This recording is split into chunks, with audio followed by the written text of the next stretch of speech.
أنا في هواك ضحيت يا حبيبي لو تعلم، وعزول ننام مرتاح وأنا قلبي بنزف دم.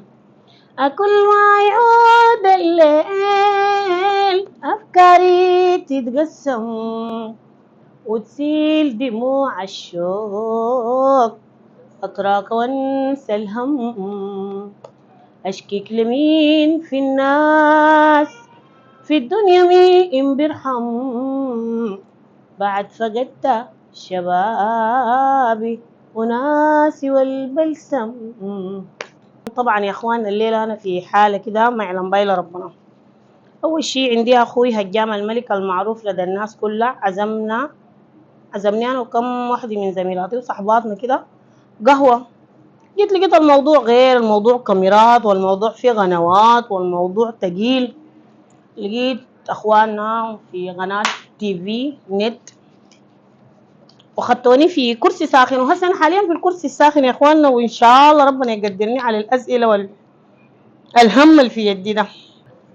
نسرين بتقبلي بكلمة جونة؟ ما بقبل والله، لأن ده مصطلح يعني نحن ما قمنا كده عرفناه، ونحن بنعرف كلمة أستاذة، فنانة، مغنية، غناية، لكن جونة دي يعني مصطلح كده حق شباب، وحايم هو اليامات دي يعني في وسطنا ده كده، لكن أنا ما بقبل، بحبس كلمة أستاذة هي حلوة. نسرين عندك عازف معين ولا كلهم واحد؟ والله هم كلهم اخواني وكلهم هاي، لكن يعني الزول بيكون عنده عازف معين وهو بيتفق معاه، بيقدر يشتغل معاه، بيفهم شغله، بيفهم طريقته، لكن كلهم اخواني. لكن طبعا الزول بيقول لك في الجنة عندك جنة، هسه نحن برضو كده في العازفين عندك عازف.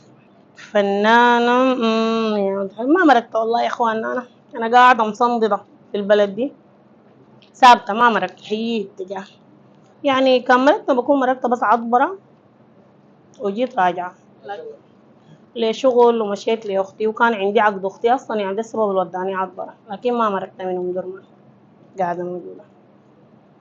في عرسك غنى لك منو؟ غنى لي شريف النور، ربنا يديه الصحة طولة العمر، وربنا يواليه بالعافية عيان شوية.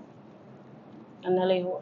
يدك طعمة ولا خنيتة؟ والله ما خنيتة، يدي طعمة ما شاء الله، طباخة، طباخة شديد كمان، ماهرة ما طباخة ساي. وأني طالعة من أسرة ونصها طباخين، يعني جدي، حبوبتي، أم أمي، خيلاني نصهم كلهم طباخين. مش عارفة ما أعرف، يعني احتمال أكون بعرفها لكن باسم تاني. أم فتفت، أم رقيقة، تاني شنو يا إخوان؟ أم فتفت، أم رقيقة، أم بقبق. أم بقبق دي يا إخوانا ملاح البامية. تاني ما أعرف والله، رابعة دي تكون شنو؟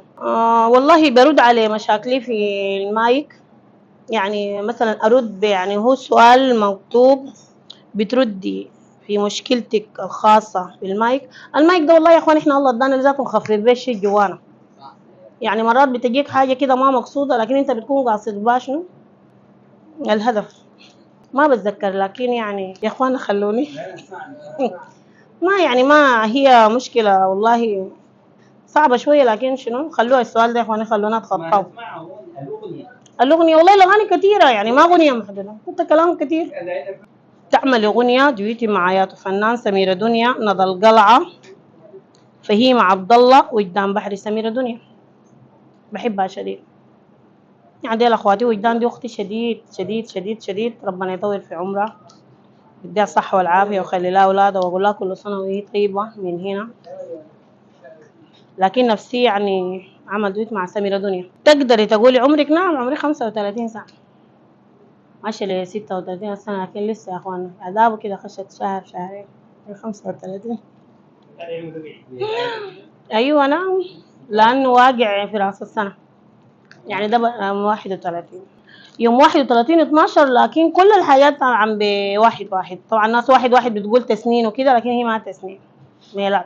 فنان كبير نفسك تغني واحدة من أغنياته؟ وردي، سيد خليفة، عثمان حسين، مصطفى سيد أحمد. عثمان حسين والله أغانيه كلها وغنيت له يعني.